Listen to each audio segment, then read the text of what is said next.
দেখা যাচ্ছে আপনি হয়তো কাউকে ফোন করছেন, তার কাছে আপনার যেই নাম সেই নামটা ভুলভাল দেখাচ্ছে বা অন্য কোনো নাম দেখাচ্ছে, বা আপনি চাইছেন যে আপনার যেই নাম আপনি কাউকে দেখাতে চান না, নামটা চেঞ্জ করতে চান। তো এটা আপনারা কিভাবে করবেন চলুন তা দেখে নেওয়া যাক। তো এর জন্য সবার প্রথমে কি করবেন, আপনারা প্লে স্টোরে যাবেন। প্লে স্টোরে গিয়ে এখানে সার্চ করবেন থ্রু কলার বলে। তো আমি এখানে সার্চ করে নিচ্ছি। তো এখানে দেখুন থ্রু কলার অ্যাপটি চলে এসেছে। এই অ্যাপটি আপনাদেরকে ইনস্টল করে নিতে হবে। তো আমার আগে থেকে ইনস্টল করা রয়েছে, আমি ওপেনে ক্লিক করে দিলাম। তো ওপেনে ক্লিক করার পর এবারে দেখুন আমার থ্রু কলার অ্যাপটি এখানে ওপেন হয়ে গেছে। উপরের দিকে দেখুন একটা প্রোফাইলের লোগো রয়েছে, এই প্রোফাইলের লোগোতে আপনারা ক্লিক করবেন।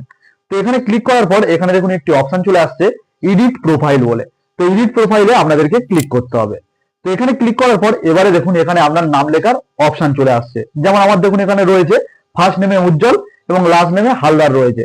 তো আপনারা আপনাদের যেই নাম সঠিক নাম সেটা আপনারা দিয়ে দেবেন। ফার্স্ট নেমে আপনাদের নাম এবং লাস্ট নেমে আপনাদের সারনেমটা দিয়ে দেবেন। আর আপনারা যদি চান যে অন্য কোনো নামে চেঞ্জ করতে, সেই নামটাও আপনারা এখানে দিয়ে দেবেন। তো চেঞ্জ করার পর এখানে দেখুন সেভ করার অপশন চলে আসবে। এই সেভে যদি আপনারা ক্লিক করে দেন তাহলে থ্রু কলার থেকে আপনাদের নামটা চেঞ্জ হয়ে যাবে এবং এটা চেঞ্জ হতে 24 ঘন্টা টাইম লাগে। এরপর থেকে আপনারা যাকেই ফোন করবেন নতুন যেই নামটি আপনি দিয়েছেন সেই নামটা আপনাদের শো করবে। তো কেমন লাগলো আজকে আমার ভিডিওটি যদি হেল্পফুল হয় অবশ্যই একটি লাইক করে দেবেন, আর এরকম ভিডিও পেতে আমার চ্যানেলটিকে সাবস্ক্রাইব করে রাখবেন।